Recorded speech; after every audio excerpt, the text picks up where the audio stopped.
Halo Kidalers, selamat datang kembali di channel Hobi Kidal. Di video ini kita kedatangan tamu yaitu Juan dari PB Mutiara Bandung. Juan ini adalah seorang atlet dan usianya masih 19 tahun kalau nggak salah. Jadi ya yang di sini cuman Juan aja yang atlet, yang lainnya enggak. Jadi agak ini ya, agak nggak imbang sih sebenarnya. Tapi walaupun begitu ya aku lihat Juan ini masih menggunakan kemampuannya berapa persen gitu, jadi nggak maksimal. Ya hitung-hitung nge-4 lah ya.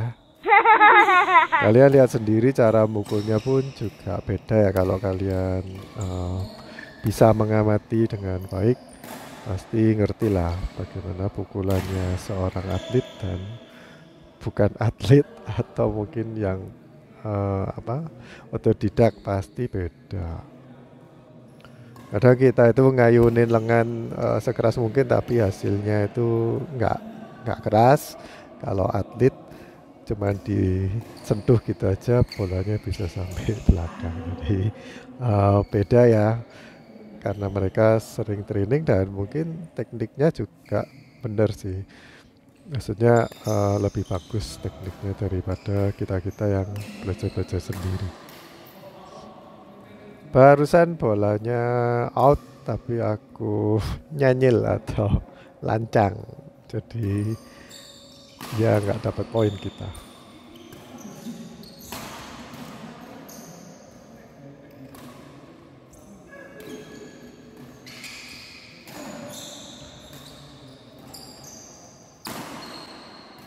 Ini katanya Stanley bolanya out, tapi kita lihat kayaknya enggak ya.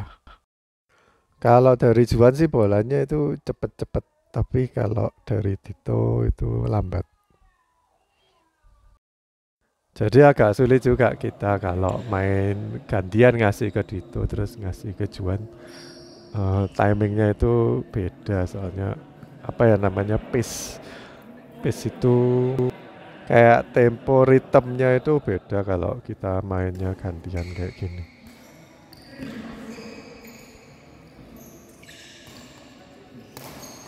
Stanley ini seneng ngasih bola lob. Seharusnya udah ngerti sih kalau Dito itu mainnya sering ngasih ke net ya.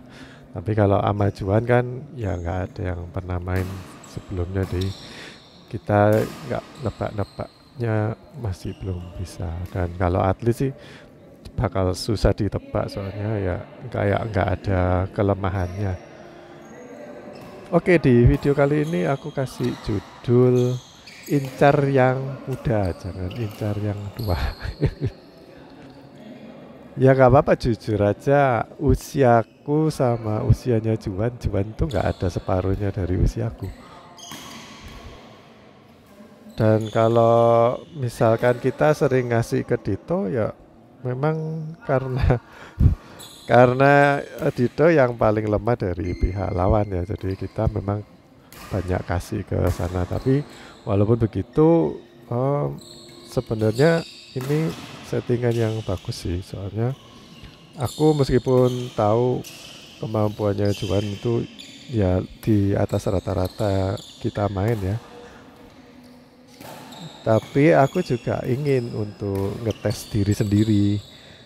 Kira-kira kalau aku tempatin ke Juan terus, seberapa mampukah aku menahan serangan-serangan dari dia. Walaupun dia itu mungkin jarang nyemes di sini ya, tapi baca gerakannya dia itu seberapa deceitful atau seberapa menipu. Kira-kira sama nggak kayak biasa aku nebak pemain-pemain yang lain.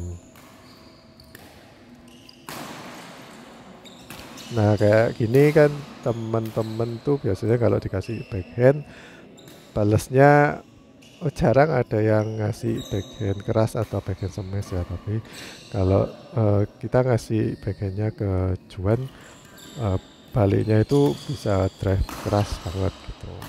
Nah itu salah satu yang harus aku waspadai.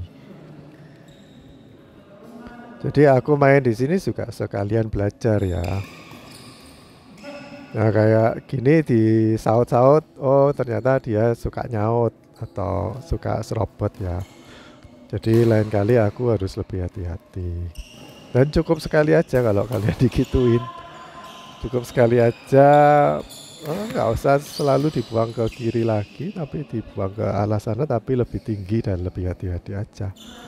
Gak apa-apa. Kadang-kadang kita itu kan ini ya, maksa untuk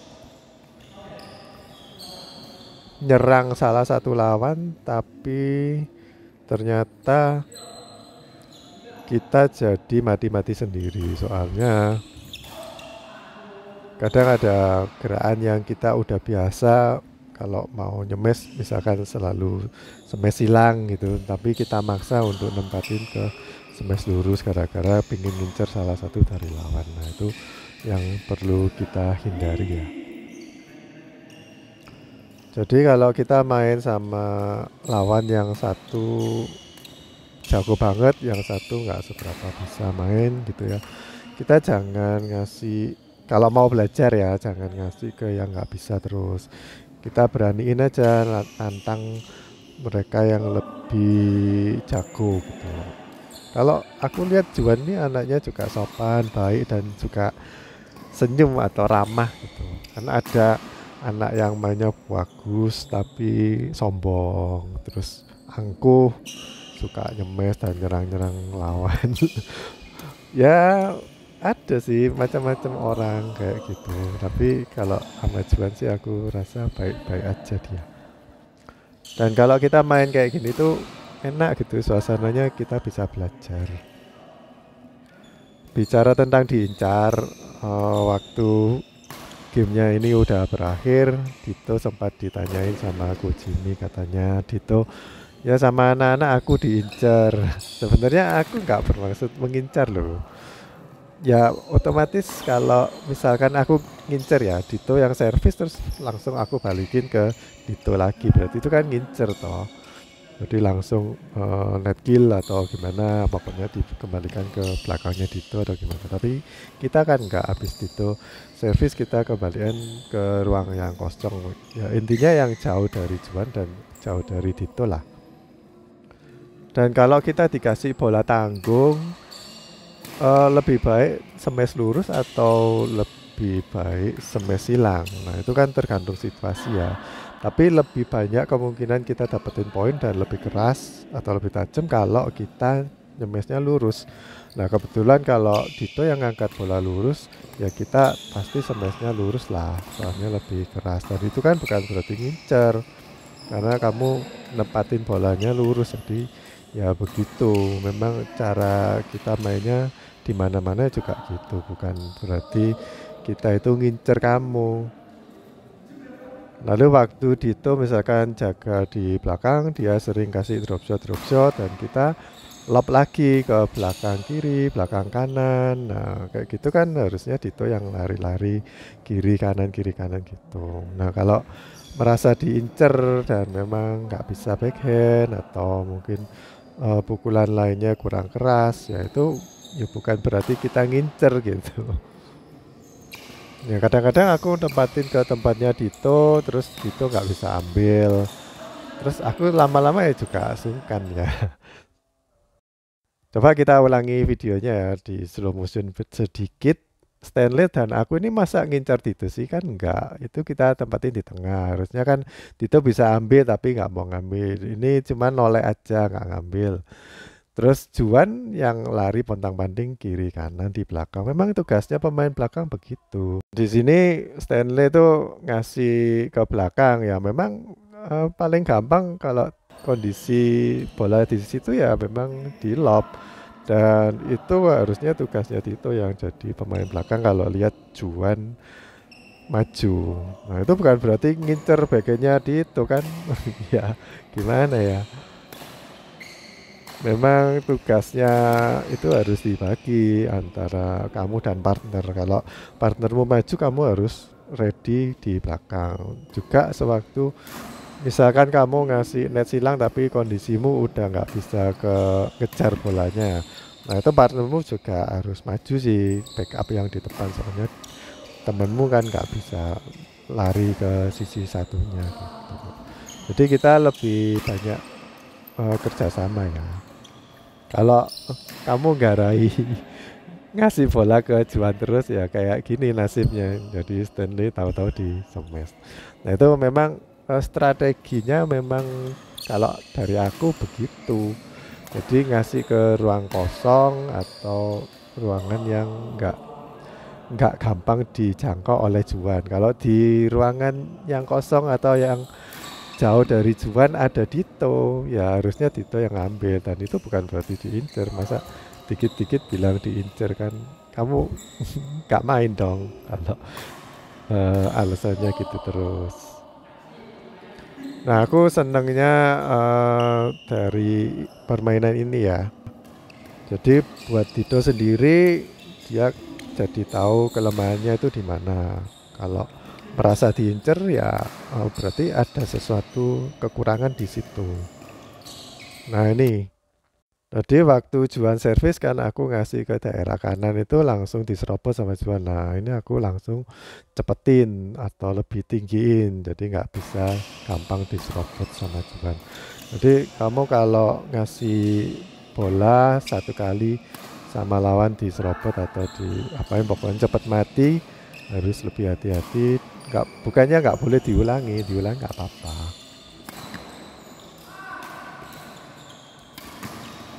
Arahnya ya diulangi nggak apa-apa, cuman harus lebih hati-hati. Ya dimanapun ya, kalau kamu itu digendong, aku juga pernah digendong sama pemain yang lebih hebat dari aku dan lawannya bagus-bagus. Dimanapun kalau kamu itu digendong ya sebaiknya kamu itu kayak orang yang dikasih tugas sama guru kerja kelompok. Ya jangan cuma nulis nama aja, tapi juga ikut bekerja. Maksudnya ikut bantuin. Ya mungkin porsinya itu nggak banyak, tapi tetap cari-cari bola, atau kalau punya niatan untuk ambil ya diambil lah. Pokoknya nggak nganggur.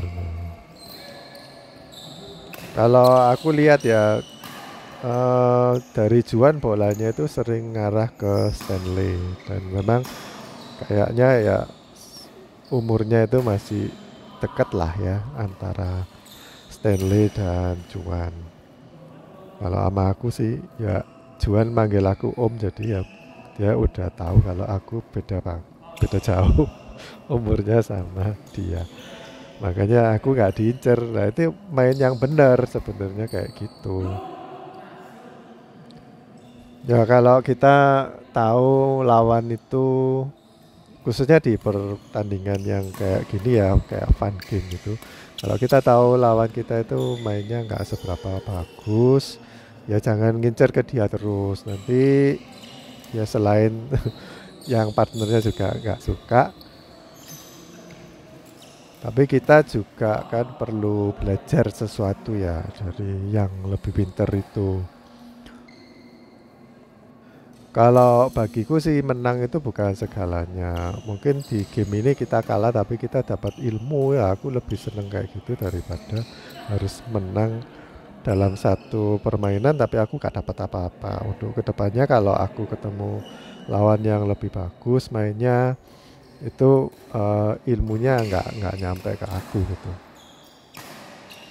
Dan kalau Juan eh, lebih banyak ngarahin ke Stanley, mungkin dia ngelihat kalau Stanley itu staminanya kan masih bagus karena dia masih muda ya. Kalau aku di game pertama aja udah kayak kecapean, padahal ya ini sebenarnya gameku yang terakhir ya.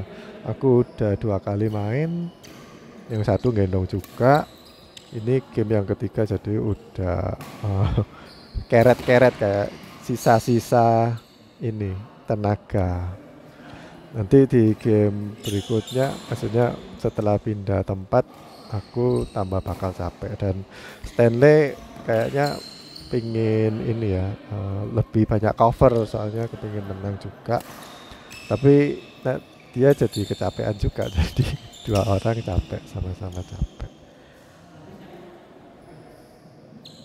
Seperti yang aku bilang di video-video sebelumnya, kalau gamenya berlangsung selama lebih dari 20 menit, ini videonya sampai 30 menitan, itu aku biasanya staminanya udah habis.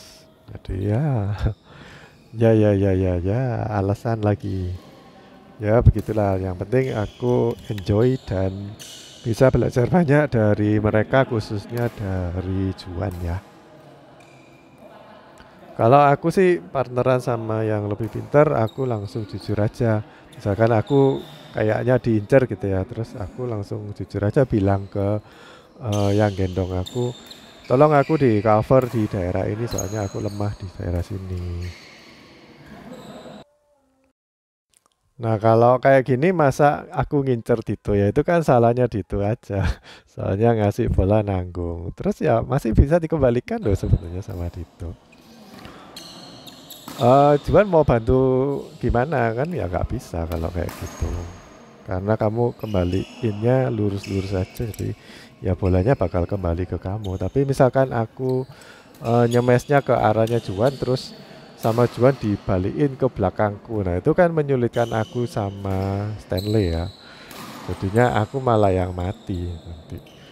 Ya kan ya gak enak dong kalau aku tahu bakal mati di situ terus aku ngapain nempatin ke daerah sana ya. Yang pasti aku akan nempatin ke secara strategi yang bagus buat aku.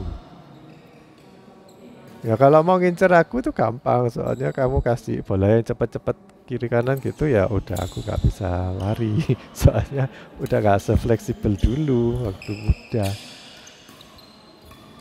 Tapi sekitar 70% aku tahu lah kalau lawan tuh gerakannya kayak gitu, bolanya bakal datang kemana itu aku tahu. Cuman kalau nebak Juan aku agak sulit. Kadang udah tahu arahnya bola itu tangannya kemana-kemana, tapi bolanya datang lebih cepat dari yang aku perkirakan. Walaupun udah tahu arahnya, tapi bolanya datang lebih cepat. Aku jadi nggak bisa mengembalikan atau bahkan mati. Dan seringkali aku kalau di full smash oleh Juan mati, soalnya smashnya itu mengarah ke baseline dan jarang ada pemain yang nyemes aku di daerah baseline. Kalau nyemes di daerah baseline biasanya out, jadinya aku harus belajar terima di daerah baseline ya. Yang aku tahu sih kalau di smash Juan aku harus ke belakang, agak mundur ke belakang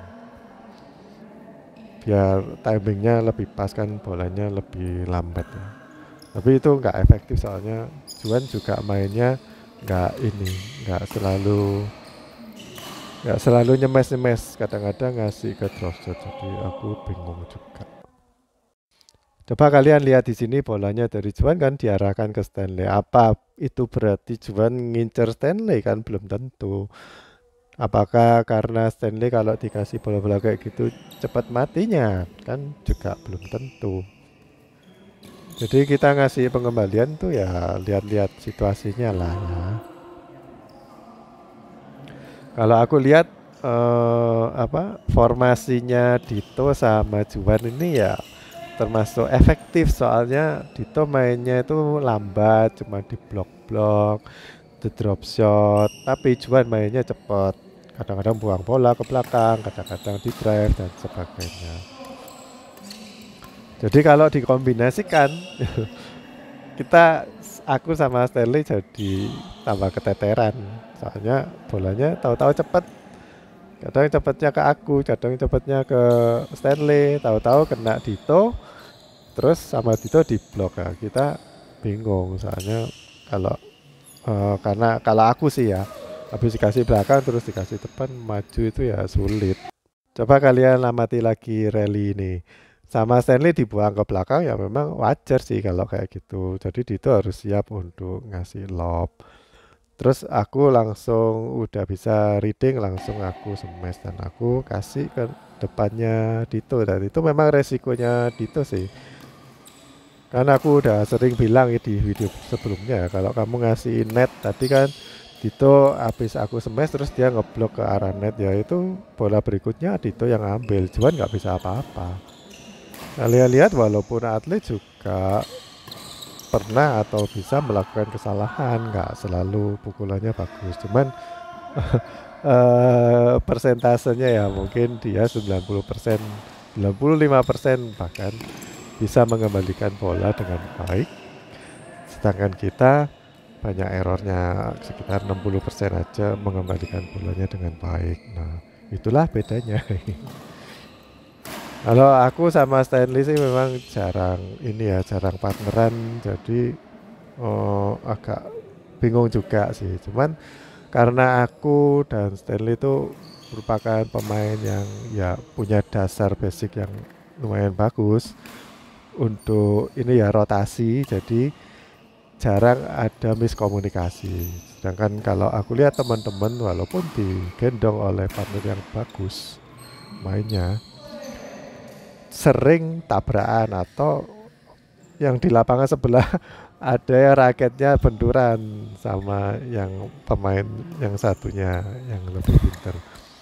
Nah itu berarti kan miskom, siapa yang harusnya ngambil di situ. Nah itulah yang bikin kita kesulitan. Nah, kalau kamu kadang di pertandingan-pertandingan yang berbayar ya, kamu ngirim satu tim terus disuruh bagi level 1, 2, 3 kayak gitu ya. Terus ternyata dari timmu itu dipasangkan dengan pemain lain yang kamu sama sekali nggak tahu mainnya kayak apa ya. Jadi kamu harus bisa pinter-pinter ngatur bola. Nah kalau kamu nggak punya dasar komunikasi atau dasar rotasi yang benar, siapa yang harus ngambil, habis mukul ini kamu harus kemana, ya kamu bakal sulit untuk bisa bekerja sama dengan siapapun menurutku. Gak cuman pemain yang otodidak. Walaupun kamu pasangan sama atlet pun bakalan kesulitan atletnya kalau kamu mainnya itu random atau sering serobot-serobot, bola yang semestinya kamu ambil nggak diambil, bola yang semestinya kamu nggak ambil malah kamu ambil, terusnya mati sendiri. Nah kayak gitu bakal kesulitan atletnya. Ya cuman guyu-guyu aja itu atletnya. Jadi di video ini ya selain kita nonton permainannya Juan ya, enak sih kalau nonton atlet main. Mainnya itu kayak effortless. Effortless itu ada dua interpretasi ya. Effortless yang pertama mukulnya cuma pelan tapi bolanya bisa sampai keras ke atas atau ke belakang. Itu effortless yang pertama. Kalau effortless yang kedua, jadi tanpa effort. Sewaktu ada bola yang sebenarnya bisa kamu ambil, tapi karena jauh kamu nggak bisa lari, terus nggak diambil soalnya kamu tanpa effort, nggak mau berusaha. Jadi kesimpulannya di video ini ya, kalau kalian tuh main sama pemain yang levelnya jauh di atasmu, apalagi kalau kayak gini, ini kayak fun games ya, sebaiknya nggak perlu ngincer yang lemah, cukup kasih ke ruang-ruang yang kosong aja. Terus ya nggak usah digarain, kayak kamu pinter-pinter apa kuat-kuat toh. Kalau memang lawannya itu lebih bagus ya nggak usah sengaja ditempatin ke depannya dia terus, tempatin ke ruang-ruang yang kosong lah. Terus kalau tahu lawanmu itu, misalkan kamu jadi yang jago ya mainnya, terus kalau tahu lawanmu itu staminanya lemah tapi malah kamu garai kocak kiri kanan terus supaya kamu menang, ya itu gimana ya, menurutku sih ya kamu bakal nggak belajar sesuatu. Nah di sini Juan tuh kan nempatin ke Stanley terus. Nah sama Stanley juga dikembalikan ke Juan terus. Nah jadi aku sama Dito kan diem, nggak ngapa-ngapain.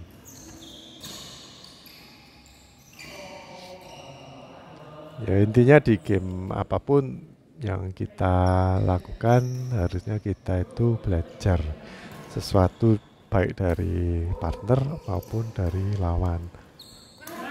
Dan walaupun kita diincer ya segala sesuatunya itu baiklah. Walaupun kamu diincer itu akan memunculkan bahwa ada kekurangan di dalam permainanmu yang harus kamu perbaiki.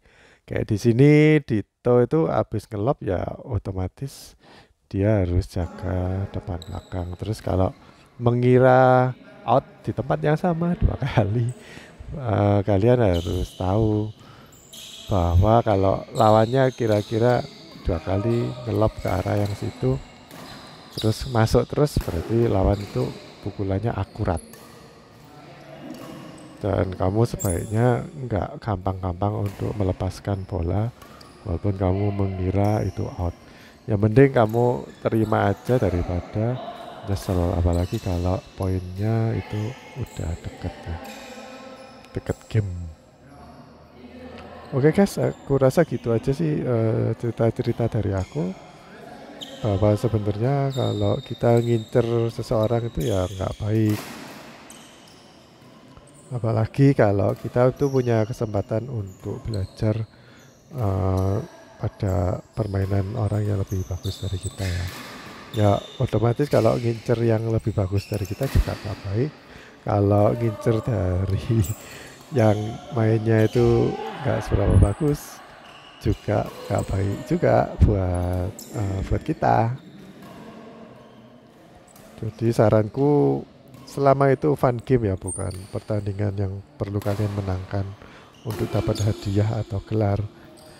Kalau fun game sebaiknya kita mainnya lepas aja, ya, nggak perlu harus kamu kuasai, kamu dan partnermu jadi nggak punya ini ya, nggak punya formasi yang bagus gara-gara salah satu kayak menguasai atau kepingin cover semua bola begitu. Aku rasa kalau Juan terlalu banyak cover juga nggak baik juga buat Dito. Jadi aku lebih seneng mainnya kayaknya kayak Juan, jangan terlalu banyak cover walaupun partnermu itu mainnya kurang bagus. Kasusnya jadi kayak yang kemarin-kemarin yang Valen sama Lydia main-main sendiri terus tiba-tiba ditempatin ke Dennis terus mati soalnya kaget. Nah itu kalau partnermu banyak cover terus kamu pasif terus tiba-tiba sama lawan ditempatin ke depanmu, jadi kamu kaget dan mati, jadi gak baik juga kalau kayak gitu. Jadi setiap pemain tuh harus bergerak, meskipun kalau kamu mungkin kamu mukulnya itu sering mati atau sering nyangkut, kadang out juga, tapi yang penting kamu udah tiba di lokasi gitu. Itu mending, maksudnya bagi partner bisa ngelihat potensimu, oh sebenarnya anak ini udah berusaha untuk ngambil, udah ngejar, daripada kamu cuman pasif diam aja. Itu bagi partner malah memberatkan. Ya aku sebagai partner juga kadang mikir, oh gak apa-apa kamu matian nyangkut atau out dan sebagainya, itu yang penting kamu udah usaha ngambil, daripada kamu cuman diam aja. Waktunya itu sebenarnya tugasmu untuk ngambil tapi kamu nggak tahu tugasmu. Nah itu aku tambah lebih jengkel sih, daripada kamu udah berusaha tapi nyangkut, ya itu gak apa-apa. Bagiku itu lebih manusiawi lah daripada ketemu orang yang ya maaf ya, tapi kalau ketemu orang yang males ngambil, cuman pekerjaannya cuma di depan nyekat-nyekat bola gitu aja, tapi nggak mau nyegatnya juga kalau nggak tepat di tengah atau di depannya muka, itu nggak mau ngambil, kiri kanan nggak mau ngambil. Nah itu aku lebih jengkel sih kalau kayak gitu, tapi partner kayak gitu aku jengkel. Yang penting ada usaha lah. Oke guys, gitu aja video kali ini. Semoga Semoga aku menang, tapi di sini aku kalah. Oke guys, sampai jumpa di video berikutnya. Jangan lupa like dan subscribe ya. Thank you udah nonton. Salam kenal juga buat Juan ya. Semoga kapan-kapan bisa main bareng. Dan aku follow kamu lah. Jangan musuhan. Oke, bye-bye.